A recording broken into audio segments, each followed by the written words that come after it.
everybody and welcome back to my channel. My name is Taylor, for those of you who may have never been here before. In today's video, I'm talking about 10 things that you should probably know about the Sims 4 base game. Maybe you're a new player and you're just looking for more information, or maybe you are a seasoned veteran player who's been here forever and is just like, do I know these 10 things? This video is for everybody.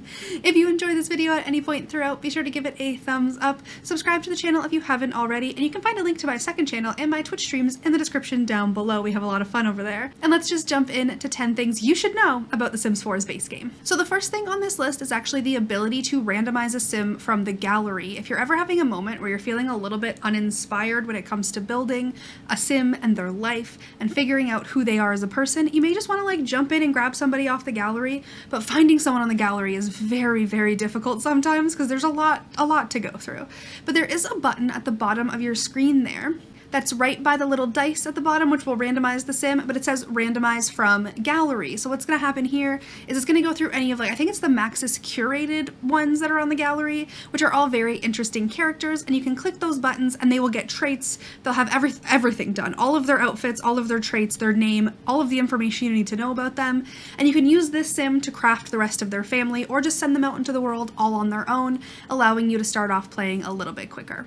The next thing on this list is to pay attention to your bonus traits. So what this is when you choose an aspiration, your sims actually get a specific trait because of that aspiration. So a sim that might pick, let's say, the master actor aspiration is going to get the muser trait. The description on this trait says, musers get better boost to their skills when they are inspired. This can have a big effect on your sim. So a sim who's feeling inspired is going to get higher skill gains for all of the creative skills, which can be very useful. There's ones where sims will have a better time when they're at home. There's ones that sims will have a better time in their home neighborhood. There's even one from Journey to Batu, I know I hate her, but it's fine, where anytime your sim travels, they're gonna get their needs boosted a little bit. So you can just have them traveling all the time, going around to different worlds, different neighborhoods, and never really having to take care of them, which is interesting. But these bonus traits actually stick with your sims for a while. This trait you pick at the beginning is going to be their trait, so you want to make sure to pick a good one and make sure you pay attention to it. So you can scroll over it up there at the top and see what it does, what it means, and then you can always go in and change your aspiration later if you want to switch to a different aspiration, but you want that bonus trait.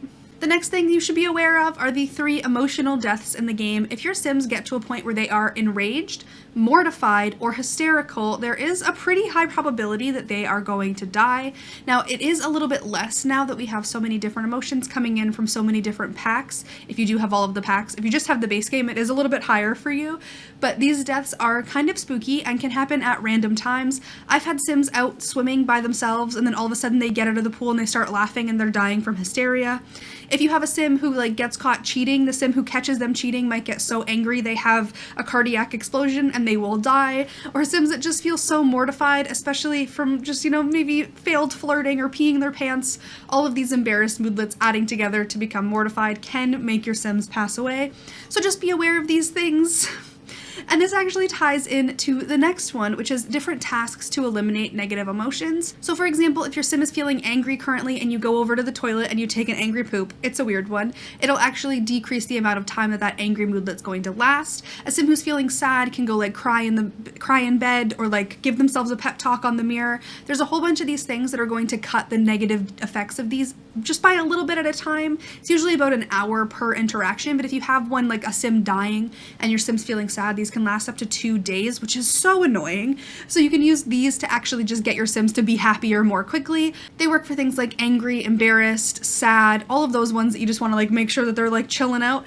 Those are the ones that would work for. So being able to cancel out those emotional deaths by using some of these things is very important. While still on the topic of emotions, did you know that your emotions actually affect how quickly you gain skills? Fun fact. So if a sim's feeling focused and they play chess, they're going to gain skills quicker. If a sim's feeling inspired and they're cooking or painting or playing the piano, they will gain those skills quicker. If a sim is feeling energized and they're working out, they're going to gain the fitness skill quicker. It's one of those little things that if you get your sim in the right mood before starting a task, it's going to benefit them vastly and will have your sims gaining skills so much faster. If you pair the right emotion with a tiny home from The Sims 4 Tiny Living, your sims are going to be unstoppable. This is one of those things that some players may not know, may not realize, but it can have a big impact on your gameplay if you're focusing on your sims' emotions. One thing that any person who's played The Sims 4 for any length of time knows is that sims are very likely to set their homes on fire when they are cooking. There are a couple things you can do to prevent them actually doing this. Well, you can't really stop the fires from happening, but you can prevent your house from burning down entirely. And those things are maybe getting a smoke detector. That's usually a good plan. There's also an item you can get that will just like add sprinklers to your home to get the fire gone, which was a really necessary item before we got firefighters in the eco lifestyle update, but now we do have firefighters. So if you do have a smoke detector, the firefighters will come and sometimes put out the fire, sometimes they just will stand there and start dancing. It's a very weird system.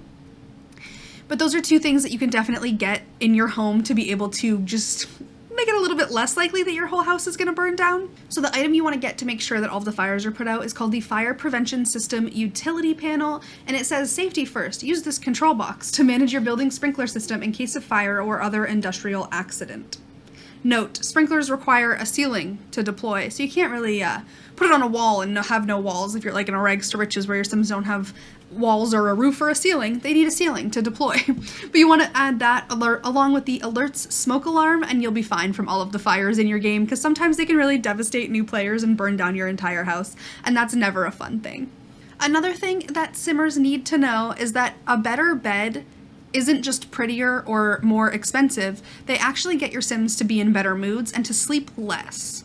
So for example, if you go ahead and you buy the base game Anti-Goblin Bed by Kindermaid, it has Energy 3 Uncomfortable for Adults. Okay, we're talking single beds right now. But if you were to purchase Princess Cordelia's single bed, which is 8,500 simoleons, this has Energy 10, Stress Relief 10, and Discomfort Relief 10. So that Energy 10 is going to make your Sims gain their energy back more quickly, meaning they need less time to sleep, which is a beautiful thing. It can also help to get rid of any tense moodlets with that stress relief and just make them like have a good time, have a better time sleeping. But as your Sims get more money, that's one of those things that you should definitely upgrade is their beds. There's also the abilities to actually upgrade some things on your Sims beds to make them more comfortable, which we got when we got Tiny Living and the Murphy bed situation. But you don't want to keep one of like the really inexpensive beds for a long period of time, because your Sims may wake up with like sore backs and feel uncomfortable. They may have to sleep for hours longer than a Sim who has the most expensive bed. It's just one of those little things, like a quality of life improvement for your Sims that'll make their lives so much better. The next thing on this list is lot traits. This is something that you may never realize exist if you're a new player to The Sims 4, or you may just never think to use if you're a veteran. These things are so wonderful and can completely customize the way your Sims lot works, the way it operates, the things that happen on your Sims lot, and we get new lot traits with like every new pack that we get. Maybe not everyone, but like expansion packs, we definitely get some lot traits, and they can really change up the way your game works. So some of the good ones, you know, you have one like a chef's kitchen where your Sims will have a better time cooking. You have things, if you have cats and dogs, where you'll have a breeding ground where like it's easier for your Sims to breed animals, or a cat hangout or a dog hangout where random animals will just show up on your lot. There's ones like penny pixies where your Sims will randomly get money. These all depend on what kind of packs you have in the game. But there are a bunch that do come with the base game, as it was a base game update for The Sims 4 City Living. So this is one of those things you need to use in your game if you really want to take advantage of all that is open to you in The Sims 4. So the next thing on this list is using the satisfaction points and the reward store. This is something that can get you some really good benefits for your Sims, and I know that a lot of new players don't notice that these things actually exist and just go on being like, I don't know what these points mean or where they go or what they're for, but we're going with it. But satisfaction points can honestly get you really far in the game and change the way your Sims' lives operate. You're going to gain satisfaction points through completing whims or through working through your Sim's aspirations. So for example, the first stage of the Master Actor aspiration has the Sim achieving level 3 of the acting skill and practicing acting for 2 hours, and doing both of those things will get them satisfaction points.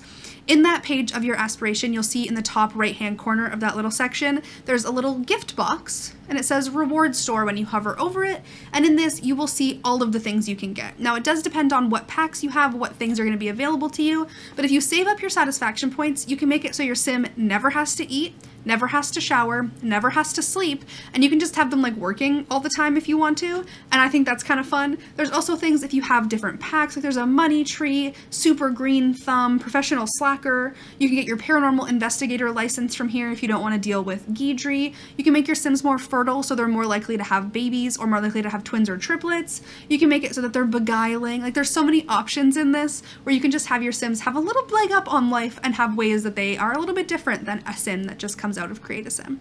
And the final thing on this list is the ability to change how your Sims are behaving at work or at school. So when your Sims are at work or at school, their picture will be like a little bit grayed out, and you still have the option to click on that little briefcase in the top right hand corner of their little picture at the bottom, and it allows you to change what your Sims are doing while they're at school. So some of the things you'll see in here is like slack off, hang out with your friends, your coworkers, get to know them. You'll see things like work hard. Now, working hard is the best one, obviously, but it is going to decrease your Sim's fun need, which may be a little bit of an annoyance come the time that they come home from work. So it is like, maybe work hard sometimes if they're in a good mood, or if you pair it with the fitness stuff, earbuds, it actually ends up not being an issue. If you, before your Sims go to work and you have fitness stuff, the earbuds that you get in your inventory, click turn on, put music on, send them to work, tell them to work hard, and the earbuds will be working all day long, which is something that I use a lot in this game.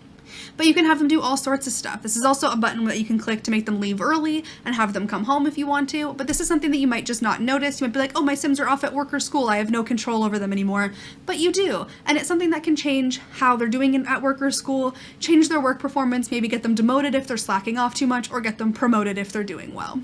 But there you have it, guys. Those are my 10 things that you must know about The Sims 4's base game. These are all things that I use every single time I play, and I just want to make sure that like new players especially know that these things exist and know that they have access to them to play the game a little bit better.